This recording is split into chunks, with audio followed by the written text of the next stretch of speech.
بسم الله الرحمن الرحیم. الحمد لله و الصلاة و السلام علی حبیبنا و مولانا رسول الله و علی آله و صحبه و من والاه. سلام و هزاران سلام و هزاران درود به همه شما عزیزانی که در مسیر فهم درست کلام الله مجید ما رو همراهی میکنید.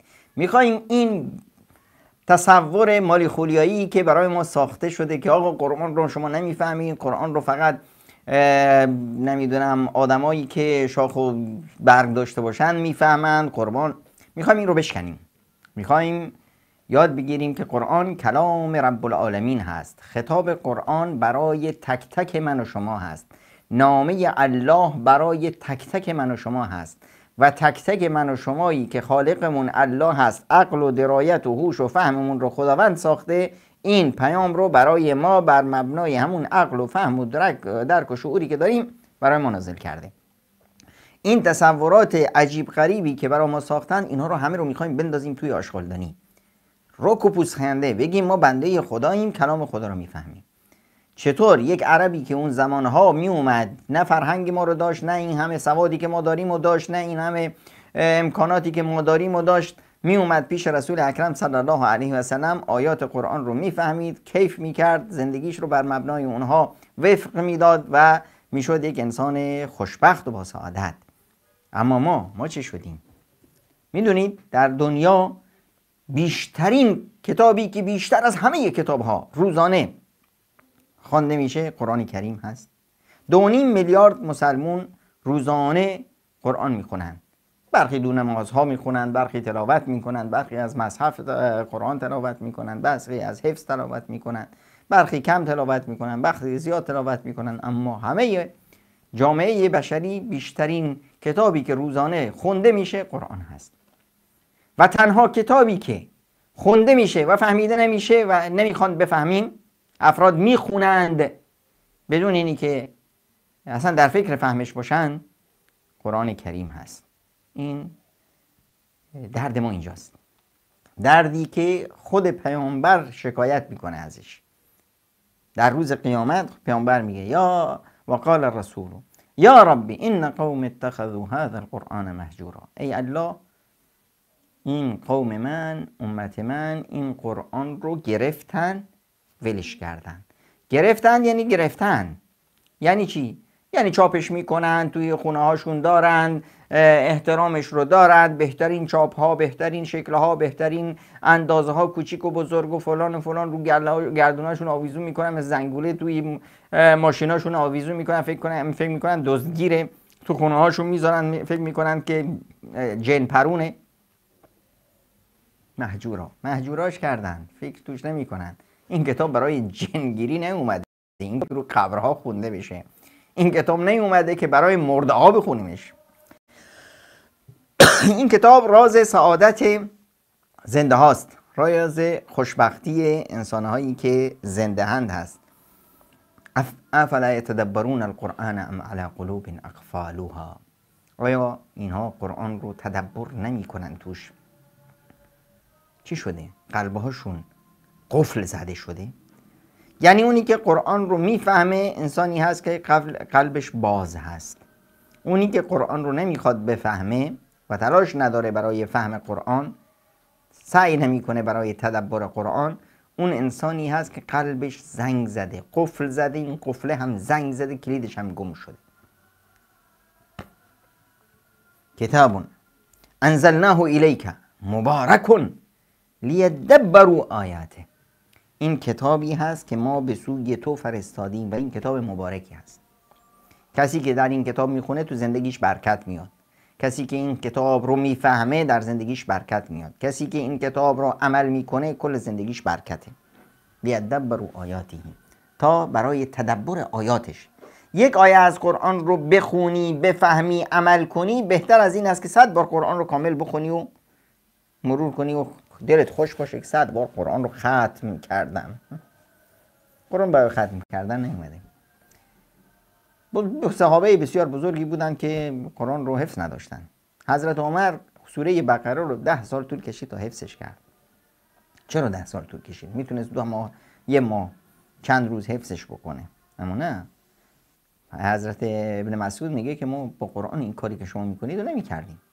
ما می اومدیم 10 آیه از قرآن رو میگرفتیم، میفهمیدیم، عمل میکردیم، بعد از اون می اومدیم 10 آیه دیگه میگرفتیم. این اون انسانهایی هستند که خوشبختند. چرا خوشبختند؟ چون که خوشبختی یعنی چی؟ خوشبختی یعنی احساس رضایت، لذت بردن از زندگی، احساس خوشی و شادی و راحتی در زندگی.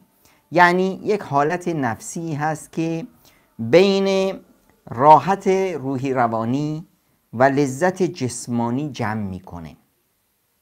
این آسایش روحی روانی و لذت و راحتی جسمانی این به وجود نمیاد با پول. با پول شما میتونید آسایش جسمی بگیرید، اما سعادت با آسایش روحی روانی رو نه. پس با پول این به دست نمیاد، با جاه و مقام به دست نمیاد. این اینجا ساخته میشه تو قلب. سعادت کی میاد؟ وقتی که ما رضایت داشته باشیم از وضع زندگیمون، وقتی که زندگی مملو از خوشنودی است، از رضایته، اون وقتی که احساس سعادت میکنیم.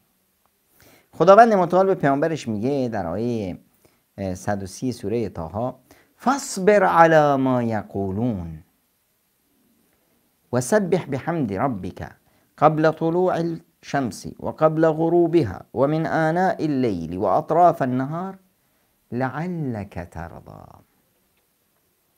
ای پیامبر ما، ای مؤمن، ای من و شما، بر اون چیزی که گفته میشه، بر چرندیات، بر حرفایی که بیهوده‌ای که این و اون میگن، هر چیزی که باعث میشه سعادت، رضایت رو از شما بگیره. خیلی ها هستن.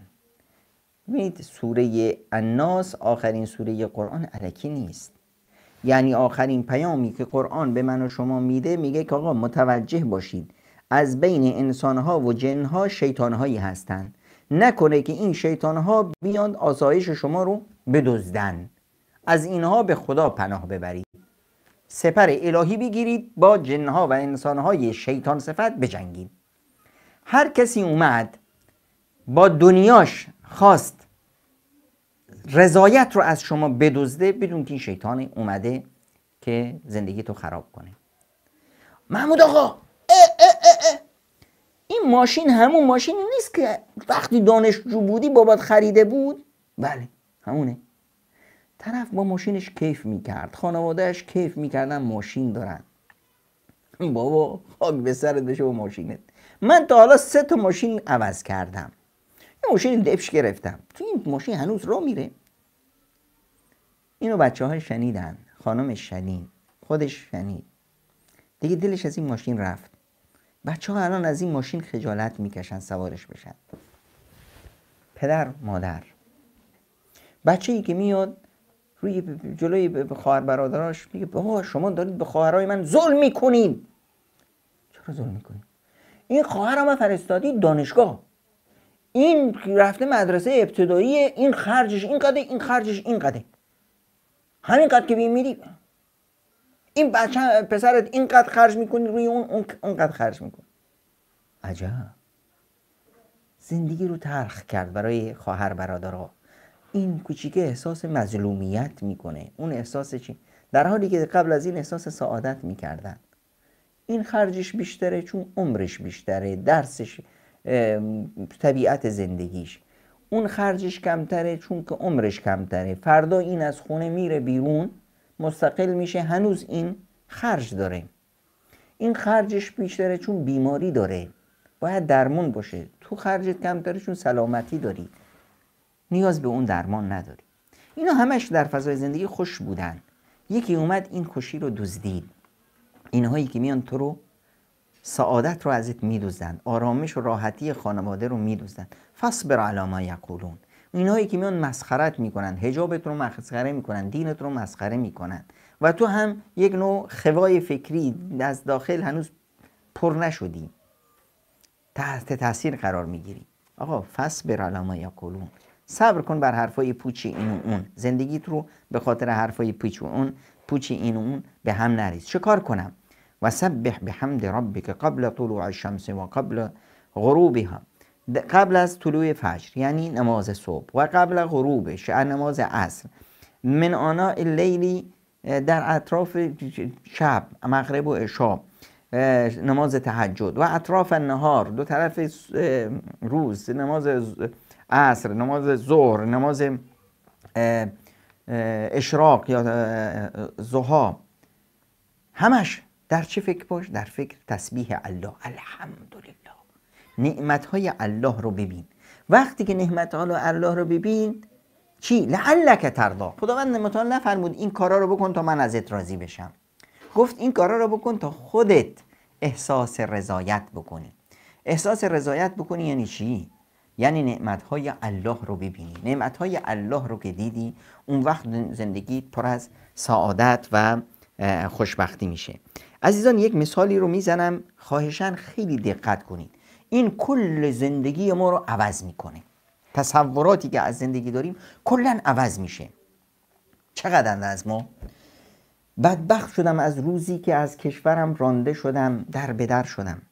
خاک به سر من، چرا اومدم این رشته رو خوندم؟ اگر من میرفتم کامپیوتر میخوندم امروز مهندس بودم، چنین و چنان بودم.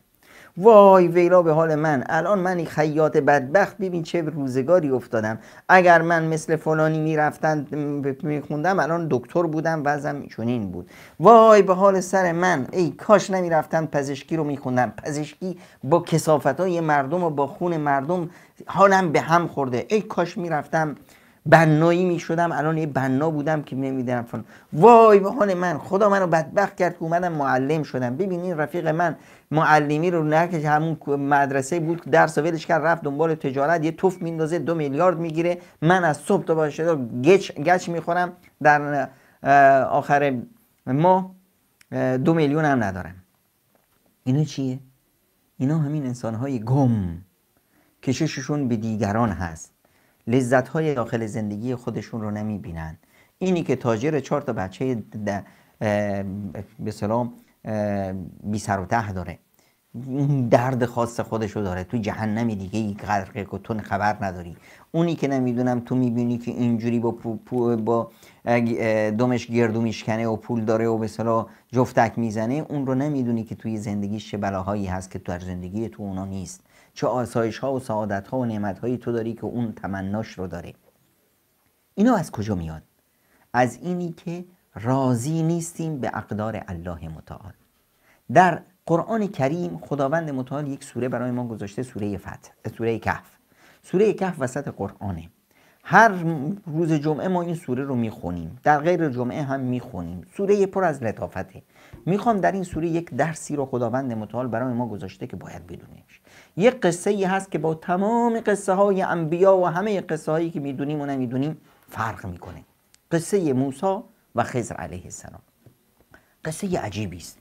قصه یک انسان به نام موسی با یک خضر. خضر البته اسم شما گذاشتیم، در قرآن نامش نیست.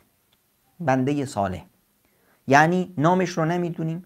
در کجا این بنده صالح با موسی ملاقات کرد نمیدونیم. در چه زمانی نمیدونیم. چه اتفاقی افتاد، اتفاقات رو هم رمزش رو نمیدونیم. یعنی یک چیز مجهول. چرا؟ چون که این علم قدر هست. علم قدر، رضایت به رضایت الله، به اقدار الهی. ببینیم اقدار الهی چه نوعن. یک قدر الهی است که موسی و این فردی که در واقع همون قدر هست تجسم پیدا کرده در یک شکل انسان که بیاد به ما بگه که آقای انسان تو نمیفهمی، تو چیزی که میفهمی یه علمی هست که خودت با تجربه و حس و اینا به دست میاری. یه علم دیگه ای هست که وحی الهی هست اومده به تو یه چیزایی رو یاد داده. یه علم دیگه ای هست که عقل تو توانایی کشش اونو نداره. اون هست علم قدر. آقای قدر که به عنوان بنده صالح هست میاد و پیامبر خدا موسی بشر به انسان من تو بشر فرستاده میشه که برو با این قدر همراه باشو تو ببین که چی به چیه. رفته اونجا میگه که من با تو میام. قدر بهش میگه که آقا جان خودتو اذیت نکن، تو نمیتونی با من بیای.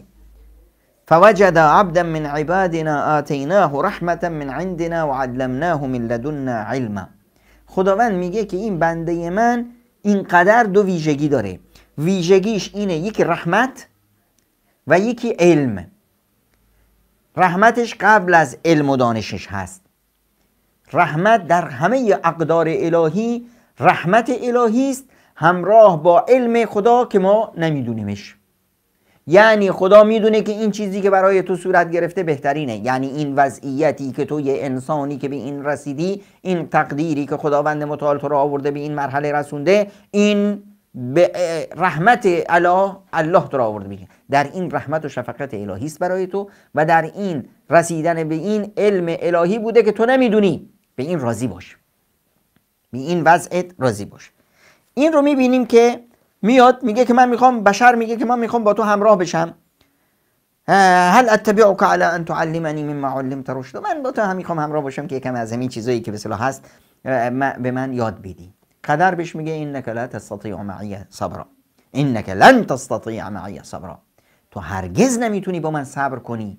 عقل تو، فهم تو، درایت تو با قدر نمیتونه کنار بیاد، نمیتونی. میگه نه، من خواهش میکنم منو با خودت بگیر.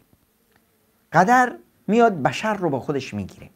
میاد در مسیری که میون، خب قدر میاد و سوار یک کشتی میشن.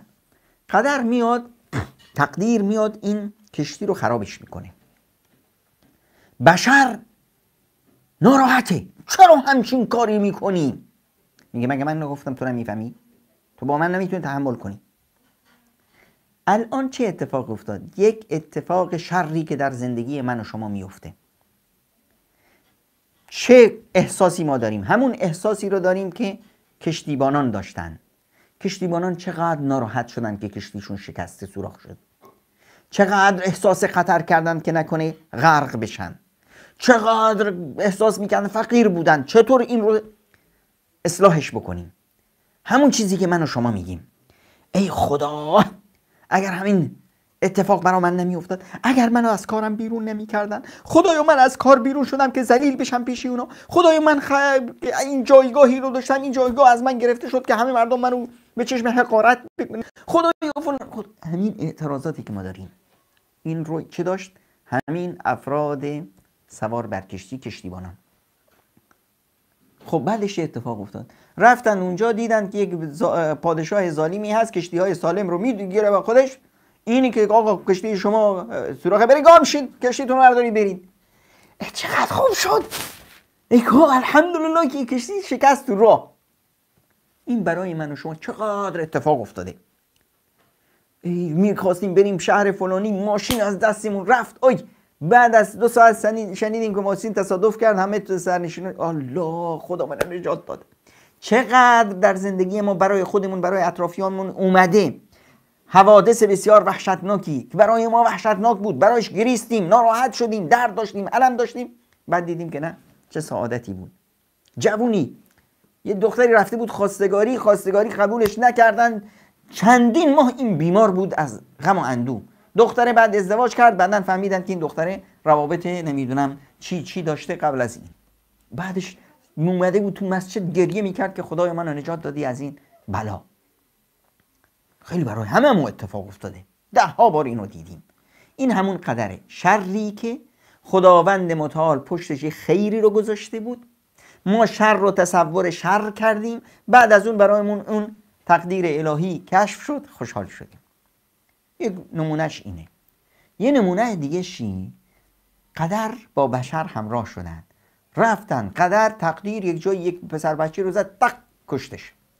بشر داد کشید، چرا این بچه رو کشتی؟ این بچه مگه چیکار کرده بود؟ چرا این غلام کشتی؟ اقتلت نفسا زکیة بغیر نفس لقد جئت شیئا نکرا. خیلی کار بدی کردی، یک انسان بیگناهی بچه معصوم رو میکشیم. این در زندگی ما زیاد اتفاق میفته. تقدیری میفته، شر است، پشت سرش خیریه، اما هرگز ما این خیر رو نمیفهمیم. مادر این کودک ابداً تا آخر عمرش نفهمید که این براش خیری توش بوده. همیشه ناراحت بود. بعدن که بچه صالحی براش اومد هیچ نفهمید که این بچه صالح عوض اون بچه بد بود که خداوند ازش گرفت. هرگز نفهمید اینو. زجر داد، دعوا داشت، ناراحت بود. حضرت موسی بشر هم نفهمید تا اینی که این مشاهد رو ما میرفتیم تقدیر به ما گفت بله این قضیهش این بود که این بچه بدی داشت، اینها انسانهای خوبی بودن، این بچه می اومد اینها رو اذیت و آزار میکرد، از شکنجهشون میکرد، به کفر وادارشون میکرد. خداوند متعال به این بندگان خودش رحمت کرد، این بچه بد کافر رو ازشون گرفت و یک بچه صالح نیکی براشون تقدیر الله داشت. یک بدی رو گرفت، یک نیکی بهشون داد. اما اینها هرگز نفهمیدن. در زندگی ما چقدر اتفاق میفته، حوادث ناگواری که ما هرگز نمیدونیم، تا قیامت نمیدونیم که چه بلاهایی بود که خداوند متعال از ما نجات داد، اما ما اونها رو یک شری میبینیم، ناراحتیم، غمگینیم. اینجا یاد میگیریم که نه، هرچه بد و بلا هم که هست باید بفهمیم، ایمان داشته باشیم به خدا، به خدامون لطف و کرم خدا رو ببینیم، عظمت و رحمت الله رو ببینیم، علم الله رو ببینیم و قانع باشیم و رضایت داشته باشیم. رضایت که داشته باشیم اطمینان خاطر به دست میاریم، احساس سعادت میکنیم. تقدیر و بشر همچنان ادامه میدن تا یه جایی یه دیواری هست توی مثلا روستایی، این روستایی‌ها به اینا هیچی ندادن، گرسنه و تشنه اومدن دیدن یک دیواری داره میفته، این دیوار رو گرفتن راست کردن. چرا راست کردن؟ چون که زیر این دیوار یک گنجی بود مال بچهای یتیمی که پدرشون صالح بود که اینا بزرگ بشن بیان این گنجشون رو بردارن. این بچهای یتیم هرگز ندونستند که همچنین دیواری هست و زیرش گنجی بوده و این دیوار در حال ریختن بوشه. هرگز نفهمیدند از این دیوار که این میخواسته بیفته. کسایی دی هرگز نفهمیدند که خداوند کساری رو فرستاده و من جمله پیامبرش که این دیوار رو برای اونها راستش بکنن. اینا فقط وقتی بزرگ شدن طبق همون وصیت پدر فهمیدن که در فلان جا گنجی هست و گنجه رو کشف کردن و با خودشون برداشتن، زندگیشون به راه افتاد. اما از کل این ماجرا هرگز خبر نشدن. یعنی در تقدیر ما الطاف الهی برای ما میاد و خیلی از رنجها و غمها و دردها از ما برداشته میشه به خاطر لطفی که کردیم، به خاطر دعایی که کردیم، به خاطر دعای عزیزانمون، پدر و مادرمون، به خاطر صدقه‌ای که دادیم، به خاطر خوبی پدر و مادر، به خاطر خوبی مادرها، به خاطر خوبی هایی که از خودمون داشتیم. چقدر بلاها و رنجها از ما سر شد، ما اصلا ازشون خبرم نداریم. فقط خیری که بعدها به ما رسید رو مطلع میشیم. این یک تقدیر دیگه از الله هست. اینها همه ما رو میرسونه به چی؟ به اینی که به رضایت برسیم بر اون الطاف الهی، الطافی که بر ما پوشیده است و اقداری که خداوند متعال برای ما گذاشته و ما نمیفهمیم، تا بیاییم به مرحله اطمینان خاطر برسیم، به مرحله رضایت، احساس رضایت، احساس سعادت بکنیم. بعد میشیم یا ایتها النفس المطمئنه، ای اصحاب نفس مطمئنه، شما بیایید، یا ایتها النفس المطمئنه ارجعی الی ربک راضیه مرضیه، برید به سوی خداتون، شما راضی باشید، خوشنودانه به سوی الله برید و خدا از شما راضی هست. فادخلی فی عبادی وادخلی جنتی، وارد عباد الله بشید و داخل بهشت الله بدون حساب و کتاب و هیچی از همینجا. چرا؟ این دنیا سالن انتظار ورودی آخرت هست. کسایی که در این دنیا در سعادت زندگی می کنند در سالن سعادت هستند، وارد بهشت میشند. کسایی که در این دنیا در شقاوت زندگی می کنند در سالن شقاوت هستند و این سالن شقاوت ورودی جهنم هست.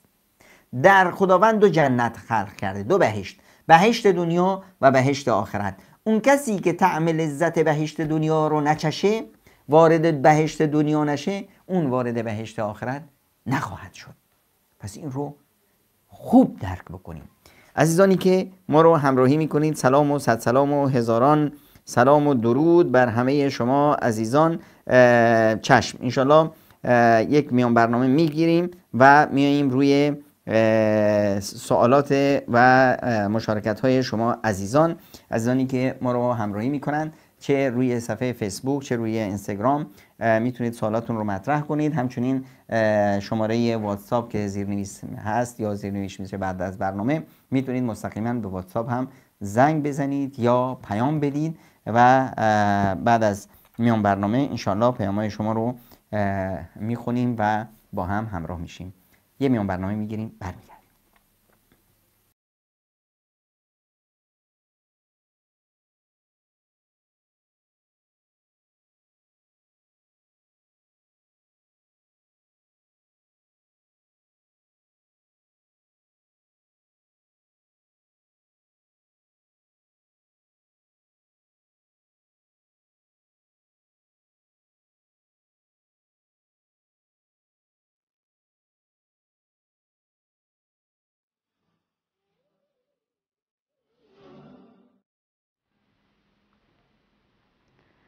با عرض سلام و ادب مجدد خدمت همه شما عزیزان و بزرگواران. خداوند متعال همه شما رو در پناه خودشون داشته باشند و پیروز و سعادتمند و خوشبخت و موفق در زندگیتون. و سلام و درود بر همه شما عزیزانی که ما رو در سوشل مدیا، در فیسبوک و اینستاگرام همراهی میکنید و امید هست که همیشه زندگی شاد باشید و پیروز و شادکام و در پناه الله منان. در این میان برخی از افرادی حرفای عجیب غریب میزنن. خب به اینها توجه نکنید. خودتون رو، افراد بیمار، افراد جاهل در جامعه همیشه هستند و به جای اینی که داد بزنید روشون و پرستار باشید برای این بیچارگانی که فکر میکنند که کلید بهشت دست اونهاست، نه از قرآن خبر دارن، نه از دین، نه از مرام، نه انسانیت، نه این. خب اینها بیمار هستند. بر بیمار باید شفقت کرد و تلاش داشت که و دعا کنیم که خداوند متعال شفاشون بده تا از این بلایی که توش هستن نجات پیدا کنند. عزیزی میپرسند آیا درست است که ما انسان ها پیش از آن که الله بیافریند از ما پرسان می شود، از ما پرسیده می شود که آیا تو را انسان خلق کنیم یا ملائک؟ همچین چیزی رو من اطلاع ندارم، به هیچ عنوان همچین چیزی نشنیدم. اولین باری که میشنوم. چیزی که هست خداوند متعال بر لطف و کرمی که به ما داشت، به ما رو انسان خلق کرد و اشرف المخلوقات قرار داد. و انا عرضنا الامانة على السماوات والارض فابین ان یحملنها و حملها الانسان. خداوند متعال میفرماید که این امانت مسئولیت و امانت رشد و تعالی و عمران زندگی و خلیفت اللهی رو ما پیشنهاد کردیم به همه خلایق. همه ترسیدن و همه به این اکتفا کردند که مخلوق الله باشند، وظیفه‌ای که خداوند متعال به اونها داده رو انجام بدن و تموم. و اما انسان بود که این بار مسئولیت رو قبول کرد. در نتیجه خداوند متعال به اون عقل داد و به اون قدرت اختیار داشت. اراده و قدرتی هست که خداوند متعال به ما داده. با عقل خودمون الان انتخاب میکنیم که انسان صالح باشیم یا طالح، انسانی باشیم که بره به سوی بهشت یا بره به سوی جهنم. اختیار خودمون هست، عملمون هم عمل خودمون هست. خواستیم این سو میریم، خواستیم اون سو میریم. فهدیناه النجدین، ما هر دوتا مسیر رو براش مشخص کردیم. و اما کفورا و اما یا کفرگزار میشه و راه کفر رو میگیره، یا شکور میشه، یا فمنهم شقی و سعید، یا انسان سعادتمند میشه یا انسان شقاوتمند. خودش انتخاب میکنه. و راه رسیدن به سعادت چه از قرآن کریم هست. قرآن کریم راه رسیدن به سعادت هست. خداوند متعال میفرماید فمن اتبع هدای فلا یضل ولا یشقی و من اعرض عن ذکری فان له معیشة ضنکا. هر کسی که روی راهکار قرآن میاد، این دیگه فلا یضل ولا یشقی، این گمراه هم نمیشه. چرا؟ چون که قرآن رو خداوند متعال نور معرفی کرده. قد جاءکم من الله نور و کتاب مبین. نور راه رو روشن میکنه، از گمراهی ها و حیرت ها ما رو نجات میده. نوری هست که به سوی الله اومده، به سوی بشر اومده که این نور الهی رو میگیریم و میریم به سوی الله. پس کسی قرآن رو میگیره گمراه نمیشه. ولا یشقا، و هرگز هم شقاوتمند نمیشه. چرا؟ طه ما انزلنا علیک القرآن لتشقى، ما این قرآن رو بر تو نفرستادیم که تو شقاوتمند و بدبخت بشی. پس هر کسی که قرآن داره و مسیر قرآن رو داره سعادتمند باش زندگی کنه. یعنی چی؟ یعنی اگر شما هر کی میخوای باشی در زندگیت احساس سعادت نمی کنی، یعنی با قرآن رابطه نداری، یعنی با قرآن بیگانه ای. هر کسی که با قرآن بیگانه باشه یعنی نور نداره، یعنی اینی که کالبدش شده خرابه. این عزیزانی که می نالند از جن و جادو و جنبل و سحر و نمیدونم فلان از این حرفا، جن و شیاطین و اینا کجا میرن؟ شیاطین و چیزهای موذی میرن همیشه تو خرابه ها. خرابه کیه؟ من و شمایی که اگر سینه‌مون درش قرآن نباشه میشه خرابه. خرابه که شد دیگه ما حق نداریم بگیم چرا منو جادو کردن، چرا جن اومده و چرا جنبل اومده و نمیدونم فلان شده و علان شده، از این حرفایی که تو جامعه زیاد هست. خودت خرابه شدی، وقتی خودت رو خرابه کردی دیگه هر موجودات و حشرات و هر چی که هستن میان داخل. راه حل چی؟ راه حل اینه که خودمون رو آباد بکنیم، از خرابگی و از ویرانی خودمون رو بکشیم کنار تا بشیم انسانهای صالح و نیک و به اصطلاح رشد میکنیم. اون وقتی که ما درست میشیم، ما رشد میکنیم، صالح میشیم، وقتی که قرآن رو در سینمون داشته باشیم دیگه شیطان وارد نمیشه، دیگه جن و جنبل و جادو و اینها کار نمیکنه. وقتی دیگه که ما راه رو از چاه پیدا کردیم. سلام علیکم. السلام. عزیزان یاد بگیریم سلام اون اتیکت سلام ما نیست. سلام اتیکت سلام ما هست السلام علیکم و رحمت الله و برکاته. وقتی هم میگیمش برای کسی باید همراه لبخند باشه، همراه اون روح باشه، فلان باشه. وقتی هم مینویسیم السلام علیکم و رحمت الله و برکاته. آیا انسان مسلمان میتواند به انسان کافر کمک کند؟ آیا گناه نیست؟ نه خیر عزیز من، نه اینکه گناه نیست، ثوابه. شما به سوی بشریت انتخاب شدید، خداوند متعال شما رو به سوی بشریت انتخاب کرده. خداوند متعال ما انسانها رو، ما مسلمان ها رو انتخاب کرده برای بشریت. کنتم خیر امت اخرجت للناس، شما بهترین هستید برای تمام بشریت. چرا؟ تأمرون بالمعروف و تنهون عن المنکر، بشریت رو به سوی ارزش ها و خوبی ها و اخلاق و دین و ایمان و عبادت و شناخت الله متعال دعوت میدید. از منکرات و بدی ها و زشتی ها بشریت رو دور میکنید. در نتیجه شما یک همسایه کافری دارید، حق همسایی بر شما داره. دوستی و مچی دارید در محیط کاری، همکار شما هست، همکلاسی شما هست، این حقی داره بر شما، حق رفاقت، حق همسایگی، حق فلان. این رو باید بهش ادا بکنی، بهش خوبی بکنی، اینقدر خوبی بکنی تا اون شیفته خوبی شما بشه و این خوبی شما اون رو به سوی اسلام بکشه. عزیز من، مردم با حرفای ما به طرف اسلام نمیان. اگر چرا؟ چون که مردم دو تا گوش دارن، یه حرف شما میزنید از این گوش میگیره، از این گوش میندازه بیرون. مردم وقتی که ما رو ببینن با سلوک و رفتارهای ما به سوی اسلام میان. ما باید سلوک و رفتارهای خودمون رو درست بکنیم. وقتی سلوک و رفتار درست شد، سلوک و رفتار رو مردم با چشم میبینن. این ورم چشمی نیست که بندازنش دور، در نتیجه میره توی مخشون، فکر میکنن، بعدش تصمیم میگیرن. پس ما باید اینقدر خوبی بکنیم به کافران که به سوی اسلام بیان. وقتی که هم به سوی اسلام اومدن، یک کافری رو خداوند متعال به دست تو هدایت بده، از هر آنچه در دنیا هست برات بهتر و خوبتر هست.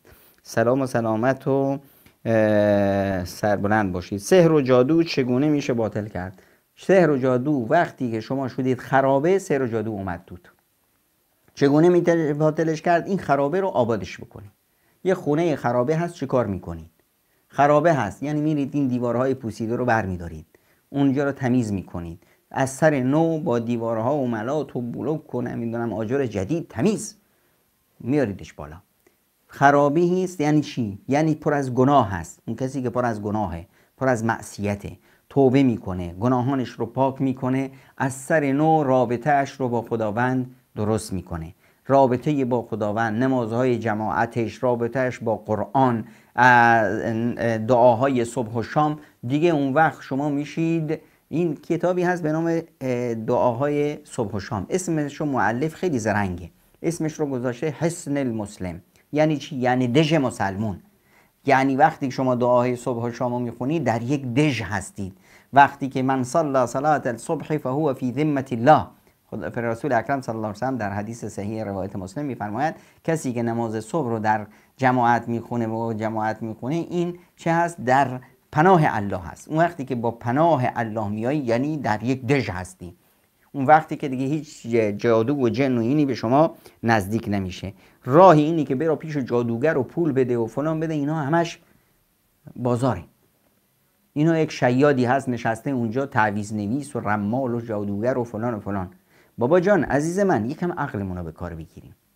اگر این یارو کاری از دستش ببین هر چه رمال و جادوگر و نمیدونم تعویذ نویس هست، آدمای فقیر بدبخت بیچاره جاهل پوسیده ای هستن. اگر این توانمندی میداد وضع خودش رو خوب میکرد. من رفتم پیش یک آقایی خیلی تعریفش میکردن، این نمیدونم علم لدنی داره در یزد. خب این همه راه رفتیم که آقا ببینیم که این ماجرا و نمیدونم قصهش چیه، چرا همچین چخانایی میکنه. رفتیم اونجا یه عالمه چخان به خورد ما داد که نمیدونم چون این میکنم شفا میدم و فلان میدم. همونجا با نشسته بودیم، یه خانمی اومد و با شوهرش رفتن توی اتاقی یک مقدار، و بعد اومد گفت که اینا نمیدونم استاندار فلان جاست، زنش سرطان سینه گرفته و الان در حال شفا هست و نمیدونم چند روز دیگه مونده. من دلم چوخت براش. بچه ای داشت، بچه‌ش چشاش اینوری، سرش اینوری، دستاش اینوری فلان. گفتم والله خیلی زحمت میکشی، خدا جزا خیرت بده، بی این همه ملت دیگه تعریف کرد که چند نفر رو من اینجوری علاج کردم. گفتم خب حالا که این همه زحمت میکشی برای دیگران، این لطفی میکردی همین بچه‌ت رو هم شفاش میدادی تا بی این افتضاح نشه. ما چرا عقلمون رو به کار نمیگیریم؟ این کسی که اینجوری خداوند متعال، ببینید هر یکی از این رمالا و شیادا هست، خداوند به ما نشون میده. یکی از خویشانش، یکی از عزیزانش خودش بیماری هایی داره. رفتیم پیش یک تعویذ نویسی که 1000 نفر دستش شفا داشت، ببینن خودش لنگ بود. بابا همین در پای خودت اول درست بکن. اینا انسان‌های فقیر، بدبخت، بیچاره، شیاد، دروغگو، مکار، خودشون 1000 تا بیماری دارن، خویشانشون 1000 تا بیماری دارن، بچه‌هاشون، زنشون، و مردم هم میرن. این حس گوسفندی رو از خودمون دور کنیم. این حسی که هر جایی که مردم رفتن برو دنبالشون نمیدونم مثل گوسفند. با خدا به ما عقل داده، شعور داده. وقتی کسی رو میبینی، اولین همین که گفتن آقا فلانی اولیاء الله هست، رفتی دیدی یه کاری رو میکنه خلاف سنت رسول اکرم صلی الله علیه و بدون که این شیاد دروغگویی است. آقا روی آب راه میره، خب یه عنکبوت هم روی آب راه میره. آقا روی نمیدونم میپره، آقا یک مگس هم میپره. این که نشده ویژگی. تو انسانی، انسان باش، مثل انسان روی زمین راه برو. پس این حرفا رو قبول نکنیم. بسم الله الرحمن الرحیم. درس چیز در مورد عزیز این حرف میزنیم که قرآن راز خوشبختی است و با قرآن باید ما خوشبخت باشیم. عشق خودتونین عزیز بزرگوار، شما تاج سرید. دکتر سحر و جادو واقعیت دارد؟ بله سحر و جادو واقعیت داره، اما برای خرابه ها.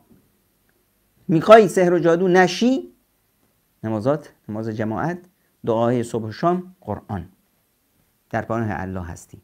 اما اگر سحر و جادو شدی یعنی خرابه ای، گناهان توبه میکنی پیش الله متعال، دوباره خودت رو رابطت رو با خداوند متعال درست میکنی.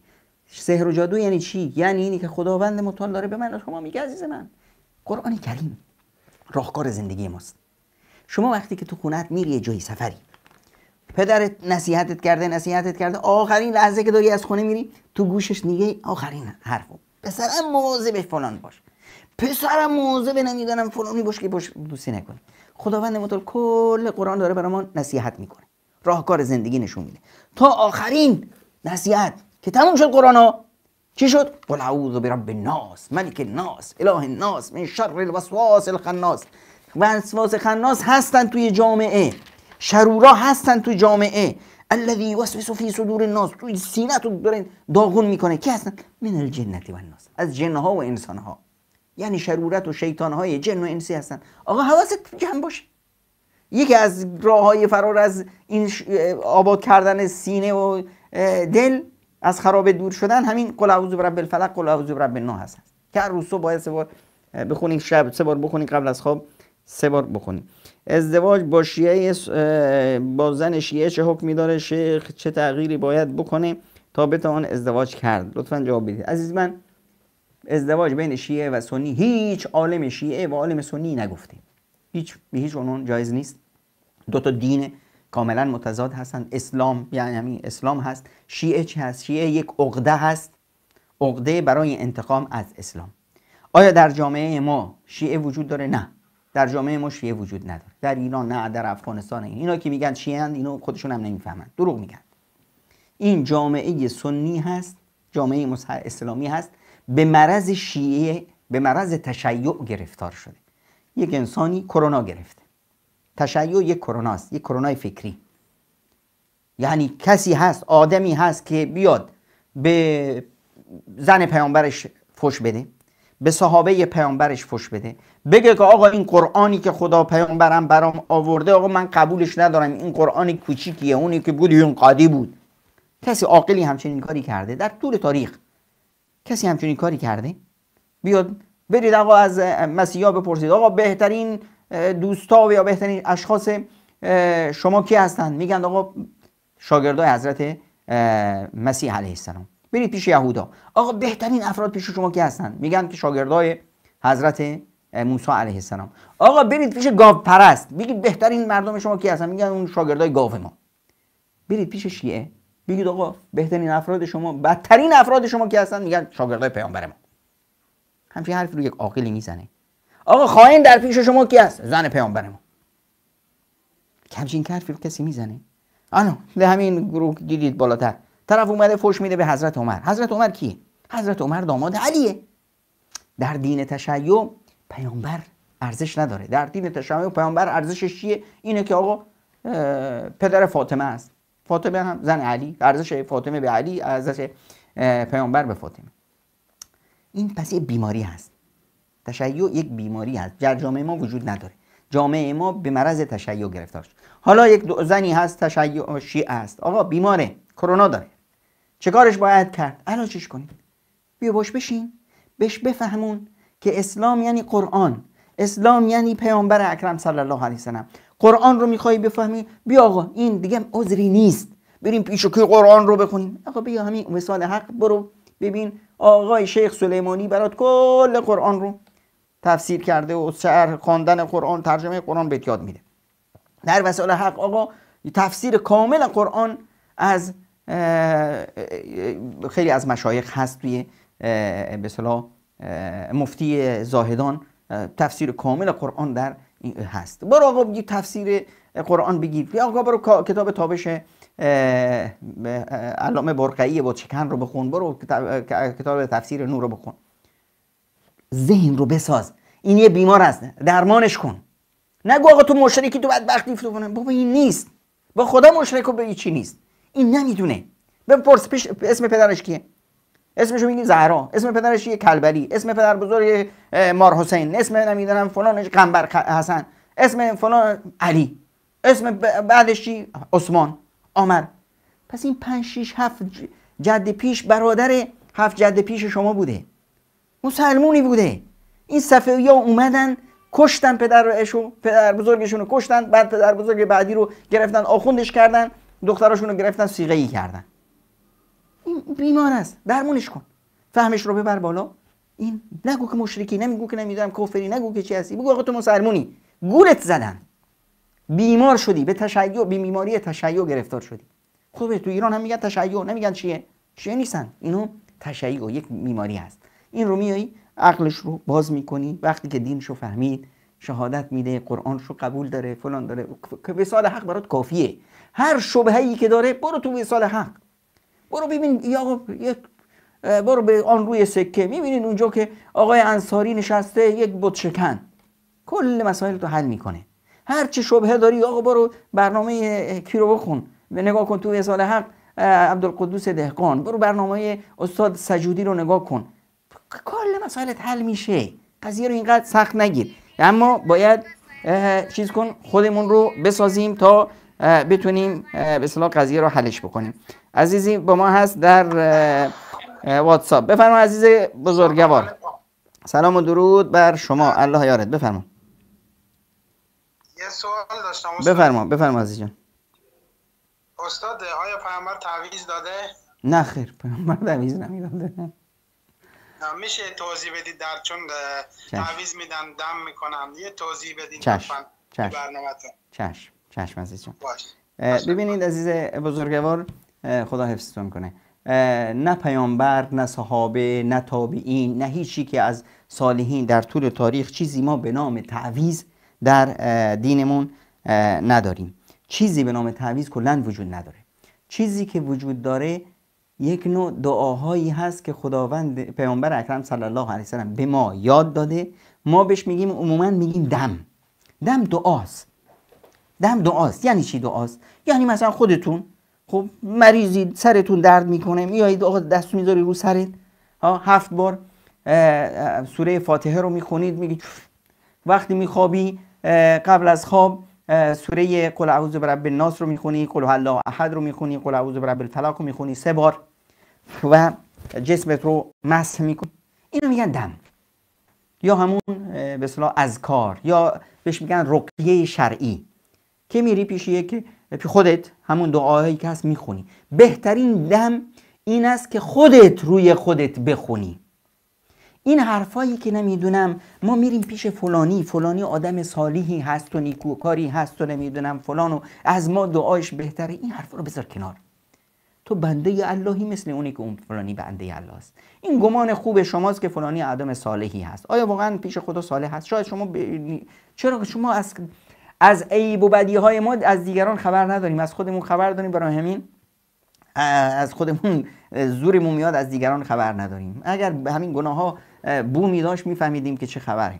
خب پس بهترین گناه، و از 70,000 انسانی که وارد بهشت میشن بدون گناه، بدون حساب و کتاب، یکی از ویژگی‌هاشون در پیامبر اکرم میفرمایند این هست که از کسی حتی دم طلب نمیکنن. دم میکنن، خودشون رو دم میکنن. یعنی پیامبر خودش رو دم میکرد، از هیچ وقت نگفت که مثلا یا ام المؤمنین عایشه بیا منو دم بکن. همه رو هم تشویق میکرد خودتون رو دم بکنید، نه دیگران. پس چیزی به نام چی وجود نداره. تعویض دم هست، اما خودمون رو دم کنیم. اگر از کسی دیگه میخوایم دعا بخوایم، به هر انسانی بگو برای دعا بکنه. هر کسی رو فکر کردی انسان صالحی هست، بگو برادر عزیز برای من دعا بکن. خداوند متعال دعاهای ما رو در حق هم دیگه قبول میکنه. من بنده محمد شریف از افغانستان در ارتباط هستم. بله میشه به بنده یک لطف بکنید جواب پیام‌های بنده رو بدید؟ بفرمایید. پیامت کجاست؟ به جای درخواست اینجاست، یعنی پیامت. چشم. عزیزی هم پیام صوتی دادن، بفرمایید. علیکم السلام و رحمت الله. دارم خدمت دکتر محمد امرای بزرگوار و گرامی و همگی زحمت کشان در شبکه موفق جهانی وصال حق. امیدوارم در سنگر توحید و حق‌گویی همواره در حفظ و پناه الله سبحانه و تعالی باشید. آمین یا رب. ما شما همه عزیزان. لطفاً راهنمایی بفرمایید که مردم ایران چه مسلمان و چه غیر مسلمان چگونه میتوانند از این رژیم ظالم و مستبد حاکم بر کشور عبور بکنن. جزاک الله خیر کثیرا و خیلی خیلی ممنون برادر عزیز و بزرگواری که با ما تماس شدید. کل برنامه‌های ما در این زمینه داریم، امید هست که ما رو همراهی کنید. به خصوص برنامه‌ای داریم به نام تماس مستقیم، تلفن مستقیم در شبکه جهانی نور. کل مبحث همین هست. اجازه بدید که توی خود موضوع باشیم. ازدواج با زن بیوه ثواب دارد یا نه؟ بله، یکی از بزرگترین جهادها ازدواج با زنهای بیوه هست، اما به نیتت که بخوایی به این زن خدمت بکنی. ازدواج یعنی عهد و پیمان با الله که من این زن رو خوشبختش میکنم و خوشبختش بکنی. اون وقت جهاد هست در راه الله. الیس الله بکاف عبده؟ بله. آیا برای همه بندهش الله برای همه بندهش کافی نیست؟ بله، الله کافی هست. السلام علیکم و رحمت الله. علیکم السلام. خدا الله هدایتشون کنه همه رو، ما و اونها و همه رو. من اهل قرآن هستم، اهل نماز هم هستم الحمدلله، اما تو خواب یا بیداری یا یک چیزی با چشم خودم میبینم، بعدش هم از حال میرم و بیهوش میشم. میگن برات دعا گرفتن، جوابش چیه؟ میگن برات دعا گرفتن، جوابش چیه؟ یعنی چی دعا گرفتن؟ یعنی بددعایی کردن، نفرینت کردن فلان. عزیز من، بددعایی کردن، نفرین کردن، نمیدونم جن و جادو هست فلان هست. یک دعای صبح و شامت رو حتما بخون، رابطه‌ات رو با خداوند متعال درست بکن همونطور که اگر کسی نفرینت کرده، نفرین اون گرفته، تو میتونی نفرینش رو باطل بکنی. رابطت با خدا باشه و خداوند متعال حتما ثواب شفات میده و ما هم از خداوند متعال میخواییم که شفات بده. اسأل الله العظیم رب العرش العظیم ان یشفیک و یشفی جمیع مرضان و مرضى المسلمین. الله تعالی شما رو همه بیماران مسلمان ها و غیر مسلمان ها رو شفا بده. قرآن نور هدایت ما مسلمان هست. شیخ حکم کسی که سحر میکنه چیست؟ کسی که سحر و جادو میکنه کافر هست و اگر حکم حقوقی باشه در جهان اسلام حتما اعدام میشه. شیخ من شنیدم میگن فلانی نماز صبح را در مکه میخواند، یعنی میتواند از جایی به جای دیگر در کسری از ثانیه برود، آیا حقیقت دارند؟ بابا اینا همه شیاد و دروغگو هستند. هر کسی همچنین حرفی رو زد دروغ میگه. ما بشریم عزیز من، هممون توانمندی هامون هم دیگه رو میشناسیم دیگه. دیگه این نیست که مثلا کسی نمیدونم طی الارض میکنه و میره و فلان. اینها این مشت آدمهای شیاد و دروغگویی هستن اگر همچنین ادعایی دارن. اگر نه مردند و رفتند و افرادی دیگه این ادعا رو براشون ساختن، اونا باز انسانهایی هستند که به اصطلاح میخوان از این راه ارتزاق بکنند، روی نام دیگران سوار میشن و به اصطلاح میخوان مردم رو گول بزنن. عزیز دیگری رو روی خط داریم. بله برادر عزیز بفرمایید، در آخر برنامه هستیم، لطفاً زودتر. سلام و هزاران سلام و درود بر شما. بفرمایید. من از تهران زنگ میزنم، میگم آیا دعای گنجول ارش ثواب داره آدم بخونه یا نه؟ دعای چی؟ دعای گنجول ارش. گنجول ارش. گنجول ارش. گنجول ارش چیه خاره؟ گنجول ارش چی هست این دعا؟ این دعا رو افریقا شریف خونده میشه، میگم خیلی زیاد ثواب داره بخونیم اینه. نه عزیز من همچین دعایی رو سراغ ندارم. شما یک لطف کنید، شما و همه بینندگان عزیز برید در کتابخانه عقیده روی اینترنت برید بنویسید کتابخانه عقیده کتاب دعا. یک کتابی داریم به نام مناجات، ترجمه من هست. میتونید از این دعاها استفاده کنید. همش دعاهایی است از قرآن کریم و از سنت ثابت پیامبر اکرم صلی الله علیه و سلم. همچنین در همون کتابخانه کتابهای دیگری رو میبینید، دعاهای صبح و شام. در اونجا دعاهای بسیاری هست که میتونید ازشون استفاده کنید. اما این دعاهایی که نمیدونم گنج العرش رو نمیدونم فلان و فلان، اینها همه چیزهای ساختگی هست که یک ملا یا آخوندی برای خودش بازاری درست کرده دیگه ما رو گول میزنه. بهترین دعاهایی هست که قرآن به ما یاد داده. بعد از اون بهترین دعاها دعای پیامبر. نعم عزیز بعضی از ملا خیلی زیاد ثواب داره، ثواب بخونیم ثواب بخونیم. عزیز من ملاهایی که میگن، ملاها دکاندارند، میخوان برای دکانی خودشون، برای کاسبی خودشون یه حرفی رو بزنن. اما ما عقل داریم. خب ما چه کار میکنیم؟ قرآن به ما دعاهای پیامبران رو یاد داره. فکر میکنید از دعاهای پیامبران هم دعاهای بهتری هست؟ قرآن به ما دعاهای پیامبران رو داره. از دعاهایی که پیامبر اکرم صلی الله علیه و سلم انجام داده دعاهای بهتری هست؟ دعاهای پیامبر اکرم صلی الله علیه و سلم و قرآن رو برید از کتابخانه عقیده که بنویسید کتاب مناجات، در گوگل بنویسید کتاب مناجات کتابخانه عقیده. نور محمد عمرا هم اگر نوشتید میاد.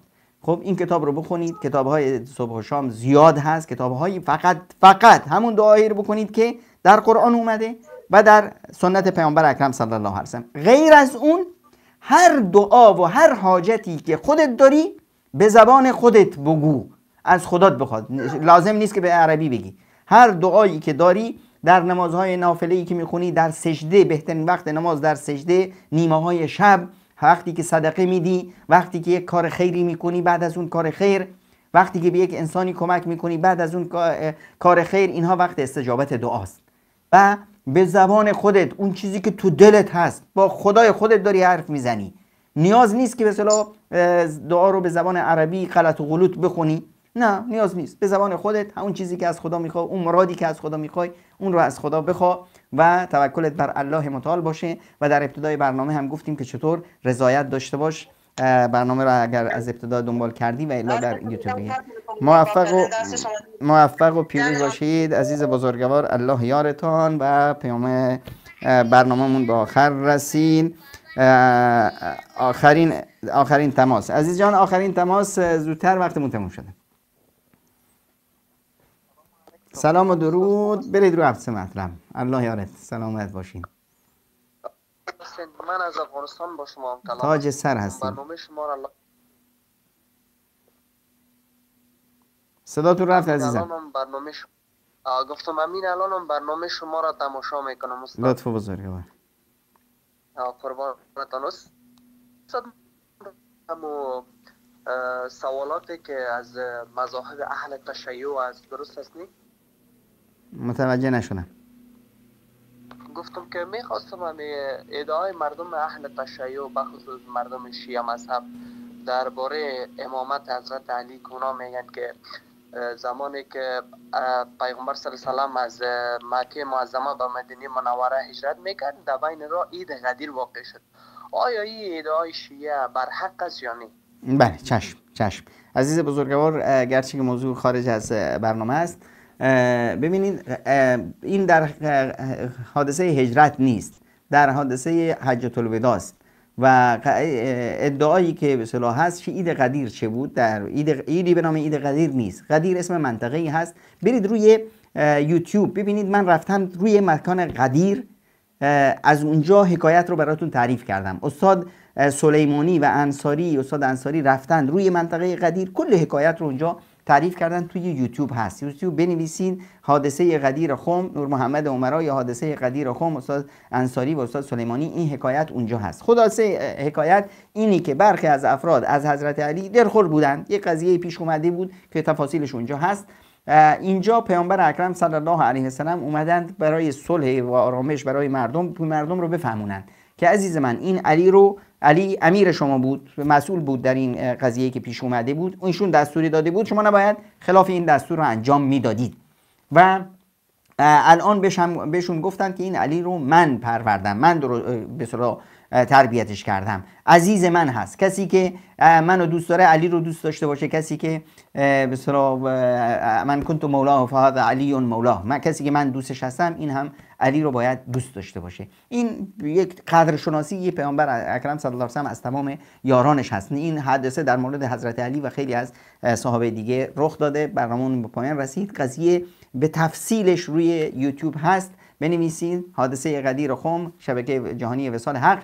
کل ماجرا رو در کلیپ ها هم هست، به صورت تفصیلی هم هست، اونجا میبینید. الله یارتون، موفق و پیروز باشید، همیشه شادکام و سربلند و